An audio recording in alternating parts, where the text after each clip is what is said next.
un ordenador o de una televisión a ver un culto. Es mucho más que eso. Hay muchas actividades y muchos objetivos a cumplir, ¿verdad?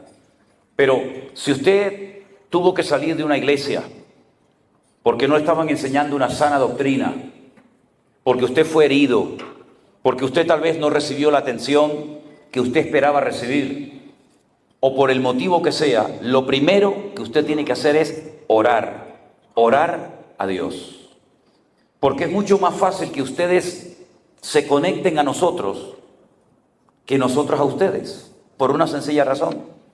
Porque llevo años predicando sin ver a nadie. Y entonces ustedes, cuando ven a una persona que predica la palabra de Dios, no hay ningún mérito en lo que hago, ninguno. Predico simplemente la palabra de Dios. Puede ser que nazca en su corazón el deseo de decir, a mí me gustaría formar parte del ministerio de este pastor o de este hermano. Y lo entiendo. Pero esto es como un noviazgo. Bueno, el noviazgo nuestro prácticamente fue inexistente porque nos fuimos 21 días antes de casarnos, pero esas son excepciones únicas en la historia de la humanidad, ¿no? Pero ustedes no me conocen a mí prácticamente de nada, hermanos. Ustedes me ven solamente predicar en una pantalla de televisión. Mi hija mayor, Priscila, que está en España, nos dice, papá, si muchos de los que dicen que te aman tanto te conocieran y quisieran ser miembros de la iglesia presencial en Tenerife, yo no sé si terminarían queriéndote tanto. Porque nosotros trabajamos exigiéndole todo a los que trabajamos para el Señor. No buscamos seguidores, no buscamos seguidores. No quiero rodearme de un montón de gente que todos sí, pastor, sí, Juana, sí, pastor. Yo necesito ese tipo de gente a mi alrededor. Yo necesito personas que me ayuden a crecer, a madurar, que me corrijan si necesito ser corregido, que me enseñen si hay algo que no he aprendido. Lamentablemente a veces hay un abanico de pastores que se rodean de personas afines a él y que le ríen la gracia y que a todos le dicen sí, pastor, sí, amén, lo que usted diga. Y eso termina estropeando a cualquier hombre de Dios. Porque las lisonjas echan a perder a la gente. Yo les agradezco, nosotros les agradecemos sus besos, sus abrazos, las fotografías y todo eso. Pero saben ustedes, hermanos, nosotros lo que queremos es que ustedes se enamoren y se agarren al Señor. Nosotros estamos de paso. Me queda menos ministerio del que ya he tenido. Tengo 60 años, vamos a cumplir este año, Elena y yo, 61 años, aunque algunos dirán, pues no lo parece, pues esa es la realidad. No me quedan otros 40 años de ministerio, ¿qué más quisiera yo, verdad? Cuando algunos de ustedes preguntaron en esta noche, ¿cuántos se quieren ir al cielo? Muchos levantaron la mano y yo no la levanté, porque yo de momento no me quiero ir al cielo. Yo voy a ir a la presencia del Señor, pero hay tanto por hacer. Hay tantos millones de almas que nadie les ha hablado de Cristo.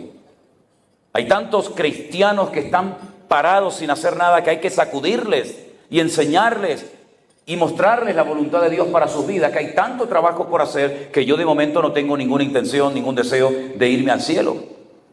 Y permítame que les diga algo, nosotros, nuestra iglesia, nuestro ministerio no es perfecto. Si ustedes piensan que han encontrado por fin un ministerio perfecto que no comete errores, no se equivoquen, hermanos, no se equivoquen con nosotros. No existe un pastor perfecto y yo personalmente no lo soy. No existe una iglesia perfecta. Si usted busca una iglesia perfecta se va a llevar una tremenda desilusión porque no existe. Me da igual si me busca una iglesia perfecta en el contexto bautista, pentecostal, presbiteriano o de cualquier otra denominación. No existe hoy por hoy en el mundo, ni ha existido, ni existirá jamás una iglesia perfecta. El único perfecto es nuestro Dios. Nosotros estamos aquí en un proceso largo y arduo de santificación, de crecimiento, de desarrollo espiritual. Todavía nos queda mucho por aprender. Estamos en pañales en muchos aspectos. Todavía nos queda mucho terreno que conquistar y alcanzar para el Señor. Y nadie nos ha enseñado a organizar todo esto que ustedes ven. Nadie nos enseñó en un libro, en un manual, cómo organizar una iglesia virtual, cómo atender a cientos y a miles de personas por todo el mundo en cuestión de muy poco tiempo. Nadie nos ha enseñado y estamos aprendiendo sobre la marcha. Y cometemos errores y cometemos equivocaciones. Así que no se hagan una imagen irreal distorsionada de la cruda realidad. Nosotros somos seres humanos como cualquiera de ustedes. Y tenemos que orar cada día. Y durante muchísimos años, el enemigo me atacaba por el desánimo. Yo me desanimaba muy rápidamente. Me desanimaba muy rápidamente al ver que la gente no le respondía, que la gente no oraba, que la gente a lo mejor lo veías en un culto saltando, brincando, adorando al Señor, y luego te lo encontrabas a los 3 días, a lo mejor otra vez en la droga, otra vez en la bebida, que no querían venir a la iglesia, que se apartaban del Señor, y todo esto me golpeaba mi corazón y me desanimaba y decía, pero Dios mío, ¿de qué sirve lo que hacemos? ¿De qué sirve sembrar y hablar y predicar y orar y aconsejar por tanta gente que después se van otra vez al mundo? O terminan tal vez haciendo cosas peores antes de conocer al Señor. Pero el Señor nos fue enseñando y nos fue moldeando. Y fuimos aprendiendo cosas, no desde un libro de la teoría, sino desde la práctica. ¿Y sabe lo que nos enseñó el Señor? Que la mejor manera de no llevarte desilusiones de nadie es no esperar nada de nadie. Nunca espere nada de mí. Nunca espere nada de su pastor. Nunca espere nada de los hermanos. No espere nada, porque si usted espera un trato especial, una llamada, una visita, una palmada en la espalda, un versículo o lo que sea, y no lo recibe, usted lo va a pasar mal. Y hay tantos cristianos heridos. Es que el pastor no me llamó. Es que yo le dije que cantaba y siempre subían los mismos y no me dejaban subir y cantar a mí. Es que parece que todos siempre en la iglesia lo tienen que hacer los mismos, y yo le he dicho al pastor que mi hijo y mi hija cantan y arriba y abajo. No esperen nunca nada de nadie, mi querido hermano, pero espérenlo todo siempre de nuestro Señor Jesucristo, al cual le damos toda la gloria y toda la honra en esta noche. Bendito sea el Señor. Aleluya. Bendito sea Dios. Aleluya. Así que oren al Señor, busquen la voluntad de Dios, porque nuestro único objetivo es llevar a millones de almas a los pies de Cristo. Si nos reconocen o no nos reconocen, si hay más iglesias de Vida Nueva o menos, eso a nosotros no nos quita el sueño. Aquí lo que queremos es que cada día haya más nombres inscritos en el libro de la vida. Eso es lo único que nos interesa. Pensando en lo que podía compartirles a ustedes en esta noche, les recuerdo a los que estuvieron y a los que no estuvieron, que anoche hablé acerca del último libro de la Biblia, que es el famoso y precioso libro del Apocalipsis. Un libro que a muchos cristianos les da miedo. Un libro que algunos no quieren leer porque dice que no lo entienden, que tiene un lenguaje demasiado difícil para entender eso de los caballos que cambian de colores y bestias con un montón de cuernos y muchas cosas más. Pero yo vengo diciendo hace muchos años que el libro del Apocalipsis es un libro fundamental, sobre todo para la iglesia del siglo XXI. Tenemos que conocer qué es lo que va a suceder para poder estar preparados y no llevarnos sorpresas a última hora, sino saber cuánto tiempo falta, qué podemos hacer y qué no tenemos que hacer en estos tiempos finales. Decía a los hermanos que hay 7 iglesias. Algunos se preguntarán, ¿no había centenares de iglesias cuando el apóstol Juan escribe el Apocalipsis? Claro que las había, muchas. Probablemente ya el evangelio en aquella época había llegado hasta España y toda Europa había sido evangelizada para el Señor Jesucristo, y parte del continente africano y parte de Asia también. Pero el Señor escogió 7 iglesias, como dije anoche, porque son representativas del desarrollo de la iglesia a lo largo de la historia. Y me detuve específicamente en la iglesia de la Odisea, que es la que más se asemeja a la iglesia contemporánea, a la iglesia de nuestros días. Una iglesia rica, una iglesia próspera, una iglesia que llegó a decir, nos hemos enriquecido, de ninguna cosa tengo necesidad. Y el Señor cuando le habla le dice, ustedes son ciegos, pobres, desnudos, desventurados. Unjan vuestros ojos con colirio para que puedan ver lo que está sucediendo a vuestro alrededor.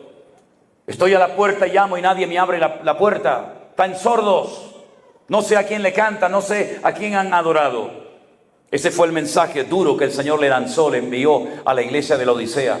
Pero si ustedes prestan atención en esta noche, de todas las 7 iglesias, cada una tenía un defecto, cada una tenía algo que el Señor tenía que indicarles. Por ejemplo, a la iglesia de Éfeso, la primera que se menciona, Le dice, habéis sufrido, habéis tenido paciencia, habéis trabajado arduamente por amor de mi nombre, no habéis desmayado, pero tengo contra ti que has dejado tu primer amor. A veces he escuchado predicadores, pastores que dicen que el primer amor es como el noviazgo, donde todo era lindo, donde todo era bonito, pero luego después con el paso del tiempo, cuando uno lleva muchos años casado, eso del primer amor ya no existe. Y dicen que eso es lo que la Biblia dice en cuanto al primer amor. Yo estoy totalmente en contra de eso. Yo tengo que amar hoy más a mi Señor que el día que yo lo conocí y lo acepté en mi corazón como mi Señor y Salvador personal. Yo hoy tengo que estar más apasionado por el Señor, por su palabra y por la obra de Dios que hace 20 años atrás. Y que Dios nos libre si nuestro amor hacia el Señor y hacia su obra ha menguado en nuestros corazones. El principal mandamiento es: amarás al Señor tu Dios con toda tu alma, con todo tu corazón y con todas tus fuerzas, y a tu prójimo como a ti mismo.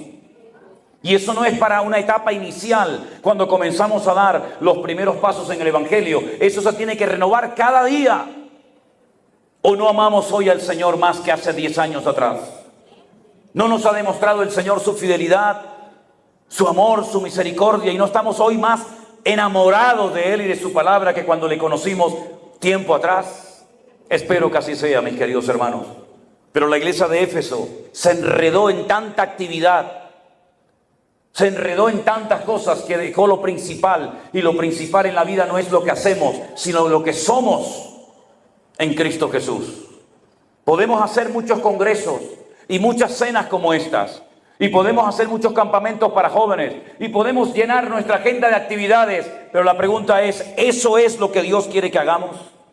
¿Realmente lo que hacemos demuestra nuestro amor al Señor?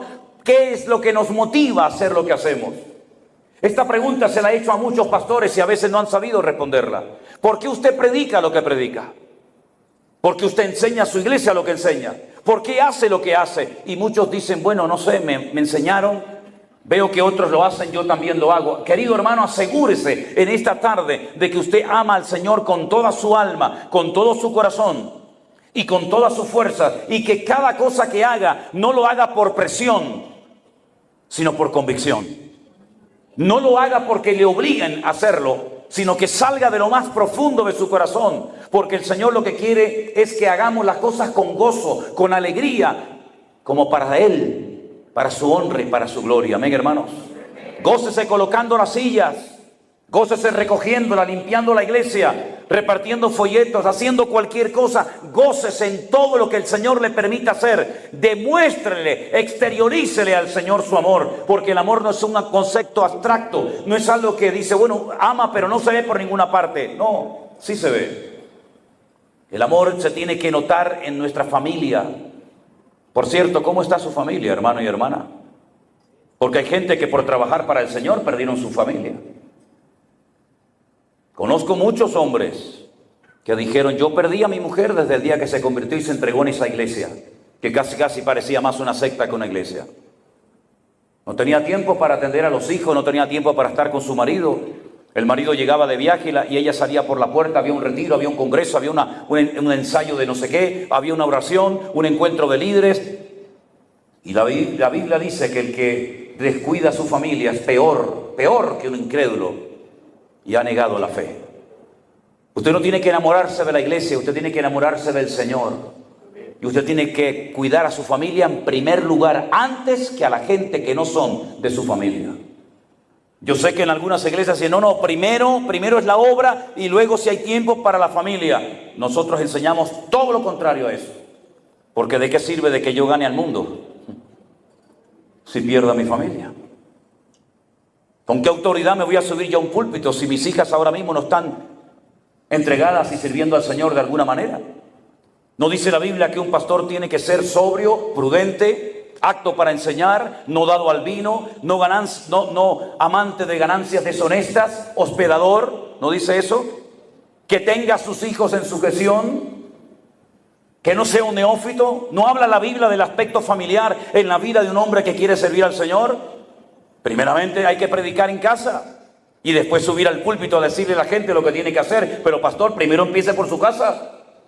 ¿No salió el Señor en el encuentro cuando Moisés iba del desierto a Egipto a sacar al pueblo de la esclavitud para matarlo?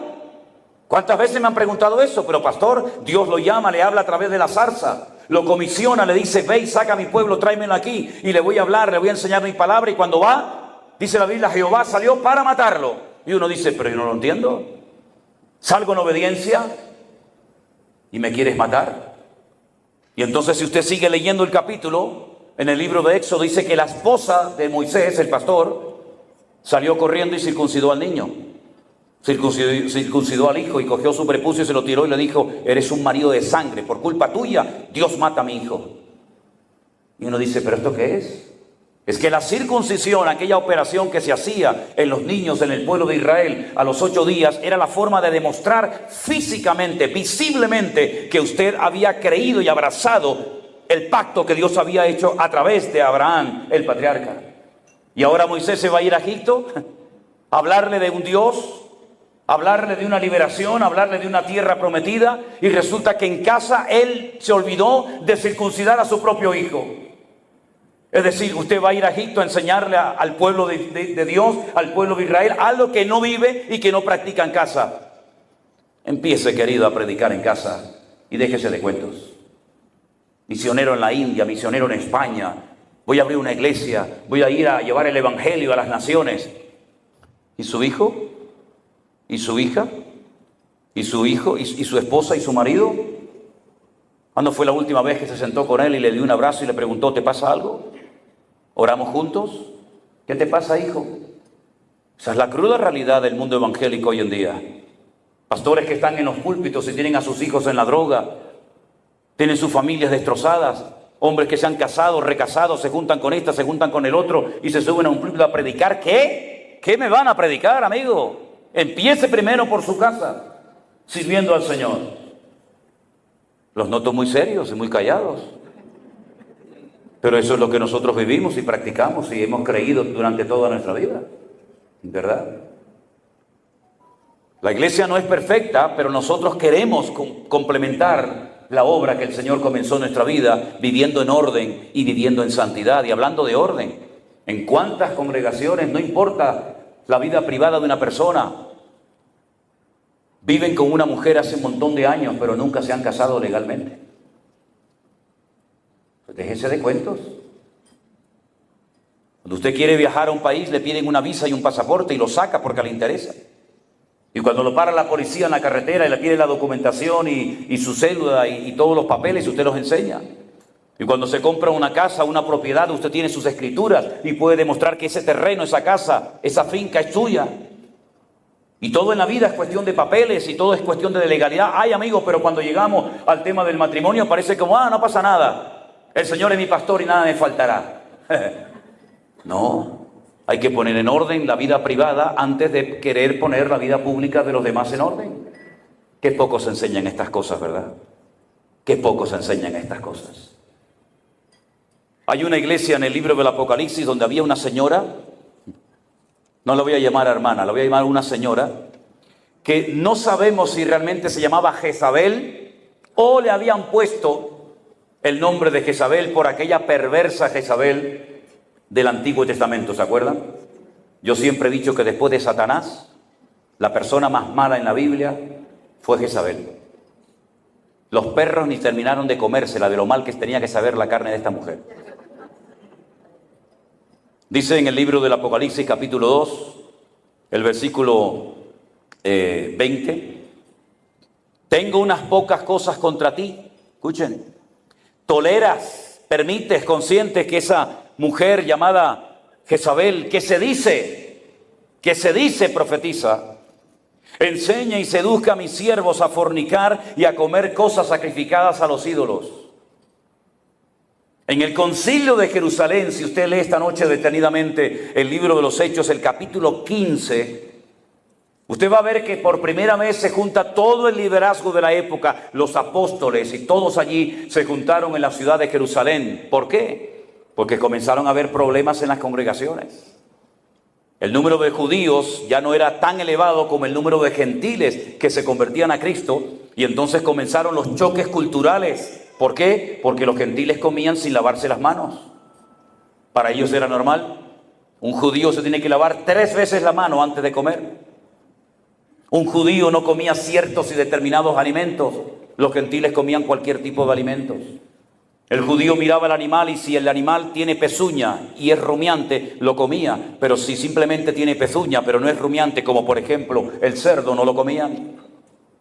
Los judíos jamás de los jamases serían capaces de comer carnes que para ellos no eran puras. Y todo esto trajo una guerra, un choque cultural dentro de la obra tremenda. Y entonces se celebró el primer encuentro, el primer concilio de la iglesia en Jerusalén. Y allí habló Santiago, y habló Pedro, y habló uno, y habló el otro. Y al final se llegaron a las siguientes conclusiones. Escúchelas. Nos ha parecido bien a nosotros y al Espíritu de Dios no imponeros otra carga más que estas.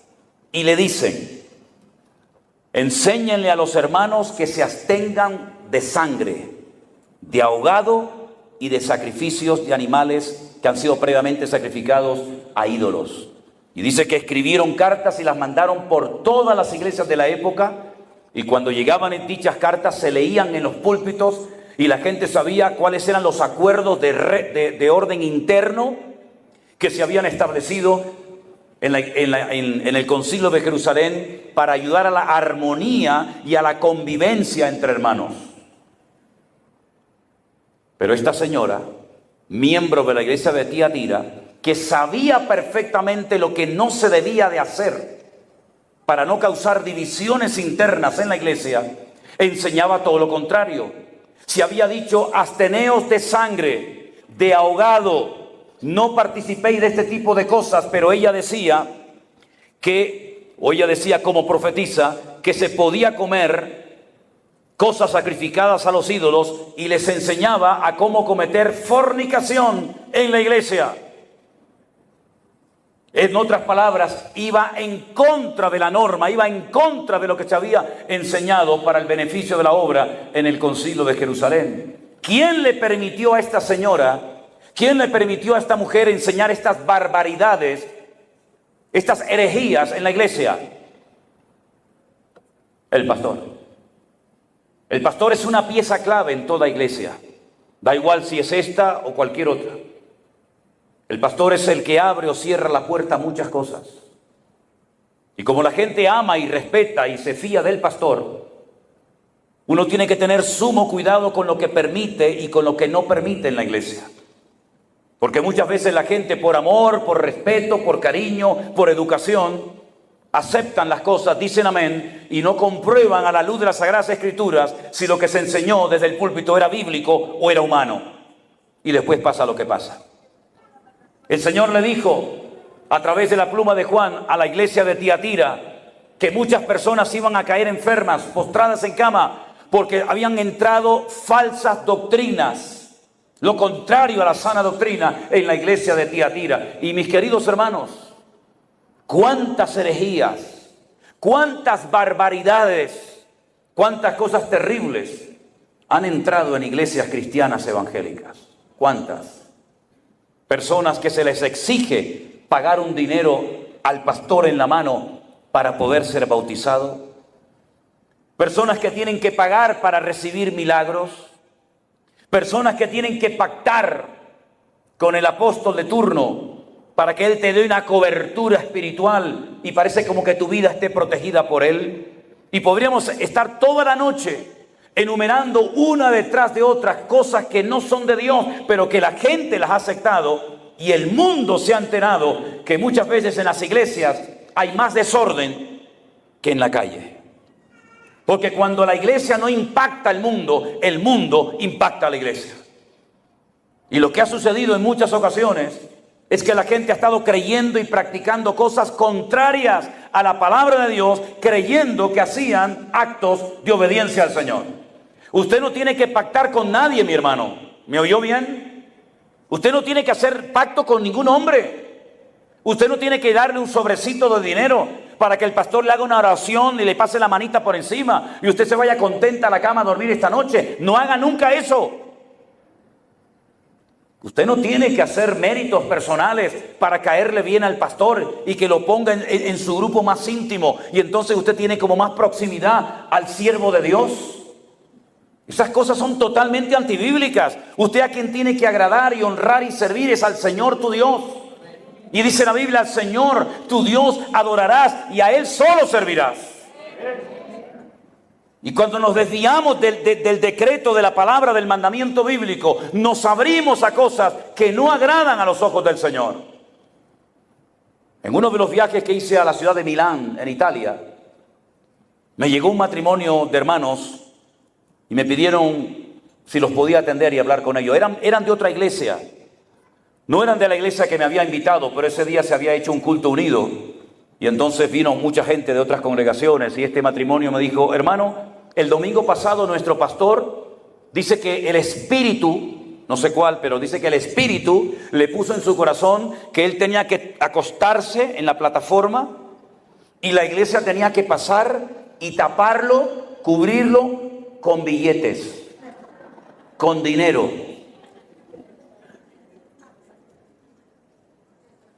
Yo lo hubiera cubierto con otra cosa. Una somanta de palos, como decimos en España, ¿no? Y le digo, ¿y usted ve mal eso, hermana? Dice, sí, claro, hermano, eso está muy mal. Porque él quería que todo su cuerpo estuviera tapadito así de arriba abajo con dinero. Y le dije, ¿y usted qué hizo?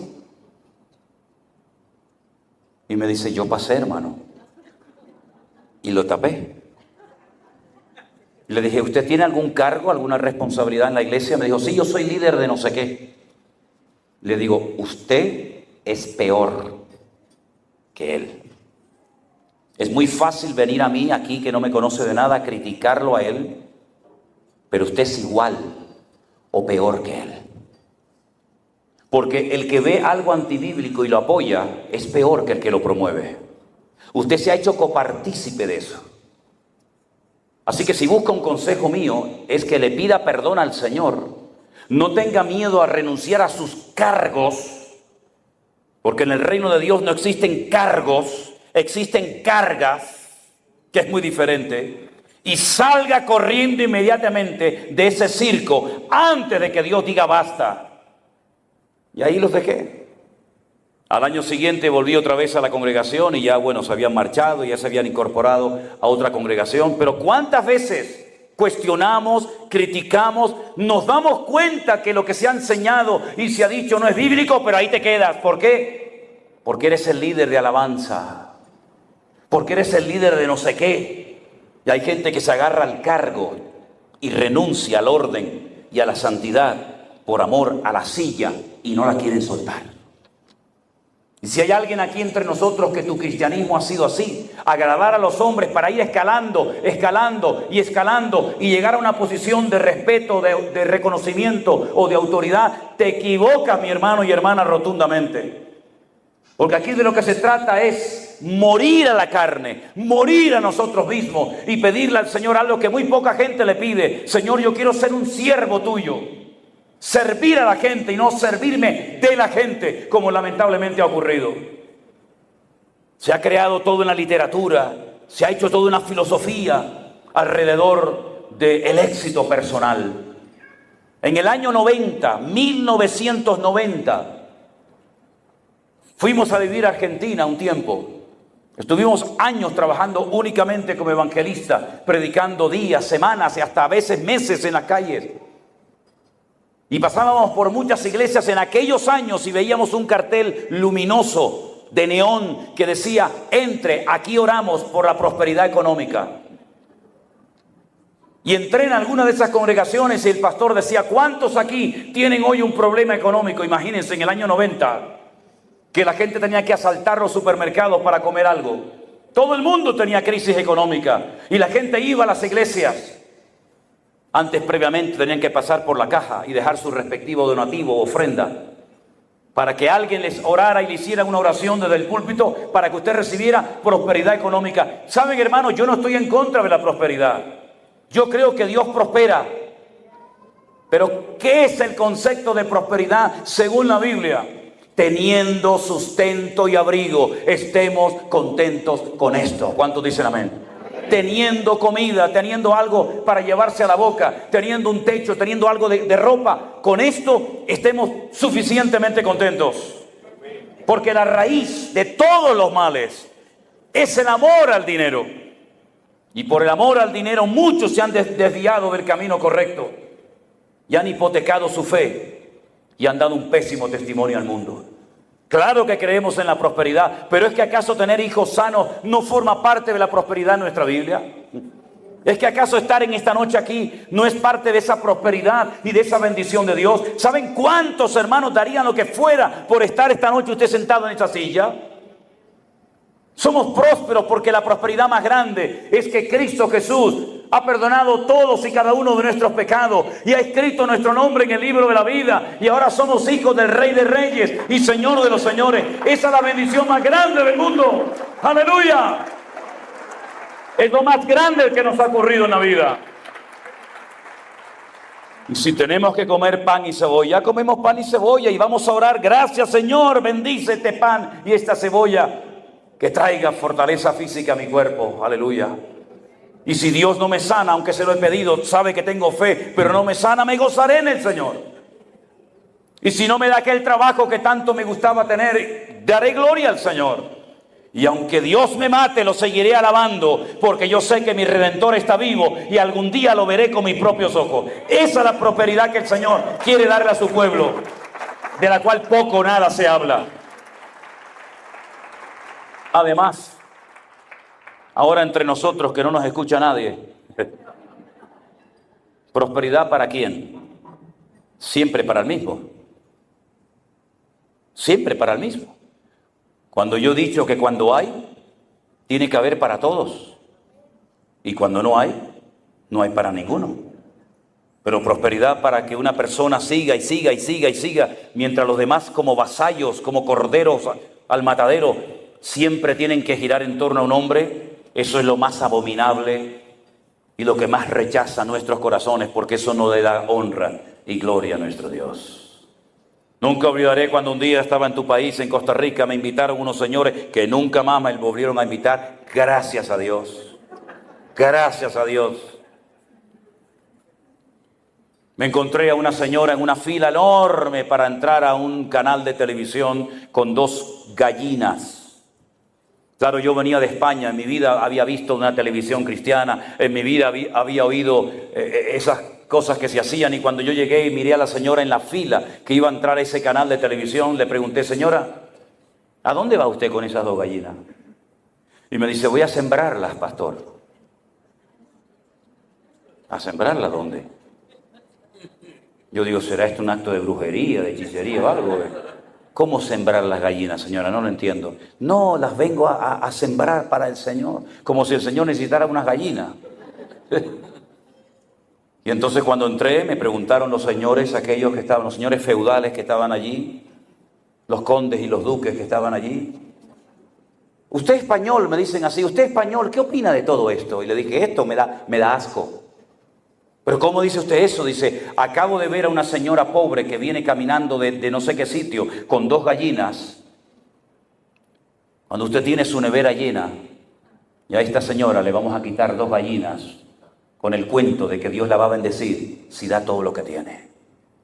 Vergüenza nos debería de dar que hoy en día haya personas que se dediquen a servir al Señor con semejante mensaje totalmente distorsionado.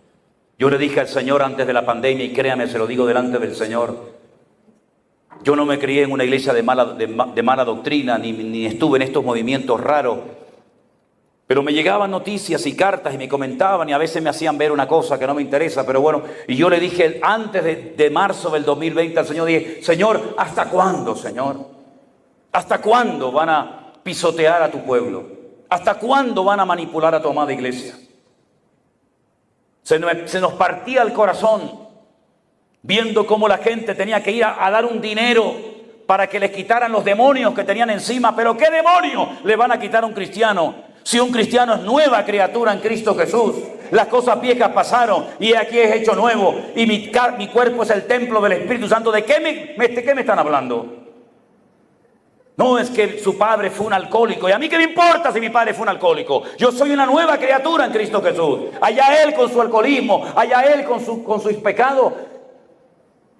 El Señor dice, yo voy a quitar este refrán que os habéis inventado. Los padres comieron las uvas y a los hijos le dio la dentera. El alma que pecare, esa morirá. El padre no llevará el pecado del hijo, ni el hijo el pecado del padre. No, pastor, pero usted no sabe que la Biblia dice que Dios visita la maldad de los padres sobre los hijos hasta la tercera y cuarta generación y se callan. Y le digo, no, pero no mutile el versículo, amigo. Siga mencionándolo. ¿Cómo? Sígalo mencionando. Dios visita la maldad de los padres sobre los hijos hasta la tercera y cuarta generación de los que me aborrecen. Y nosotros no somos de los que aborrecemos al Señor. Somos de los que le amamos, le honramos, le servimos. Y dice la Biblia que la generación del justo será bendita. Y Dios corta toda maldición en bendición. Y lleva a su iglesia de gloria en gloria, de victoria en victoria, de bendición en bendición. Ese es nuestro Dios. Corta las maldiciones y pone bendición y presencia de Dios.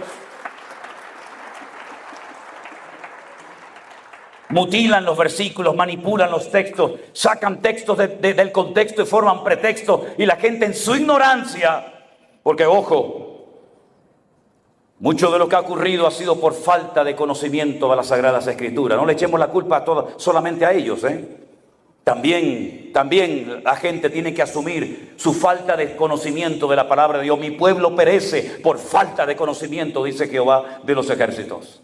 Ya es hora de que la Biblia no sea un amuleto, como una pata de conejo, una herradura de caballo. La Biblia tiene que ser la palabra de Dios. Lámpara es a mis pies tu palabra y lumbrera mi camino. ¿Con qué limpiará el joven su camino? Con guardar tu palabra. Cuánto he deseado tus dichos para no pecar contra ti. Abre mis ojos para que vea las maravillas de tu ley. Escudriñad las Escrituras porque ellas son las que dan testimonio de mí. Toda Escritura es inspirada por Dios, útil para corregir, para redarguir, para instruir, a fin de que el hombre de Dios sea un varón perfecto, completo, preparado para toda buena obra. Es decir, nuestra responsabilidad personal es muy importante que la cumplamos. Por eso yo siempre digo, lean la Biblia, lean la palabra, busquen la palabra de Dios. El día que la palabra de Dios sea la base y el fundamento de todo hogar cristiano, de todo ministerio, de toda iglesia y de todos y cada uno de nosotros, la iglesia va a ser una maravilla y va a ser un ejemplo al mundo. Y no vamos a hacer de las iglesias una pasarela de moda, ni vamos a hacer de la iglesia un lugar donde exhibimos nuestros dones y talentos, y dejará de ser un circo para ser la casa de Dios. Porque cuando ustedes van a la palabra de Dios se encuentra que hasta el mismísimo templo de Jerusalén terminaron los hombres contaminándolo. La Biblia dice que el Señor Jesucristo entró al templo de Jerusalén y dice que dijo, habéis convertido mi casa, que es casa de oración para todas las naciones, en una cueva de ladrones. Y allí estaba el suegro y el yerno, Anás y Caifás, menuda pareja. Habían hecho un negocio. Cuando la gente venía con su corderito, cuando la gente venía de lejanas tierras con su oveja para sacrificarla al altar, estos dos personajes le decían, no, esa no sirve. ¿Por qué? Porque tiene un pelo negro y no puede ser kosher y no puede ser sacrificada. Y entonces, ¿qué hago? Vayan allí al puesto aquel, a la tienda, y cómprenle a él, que él se la venderá.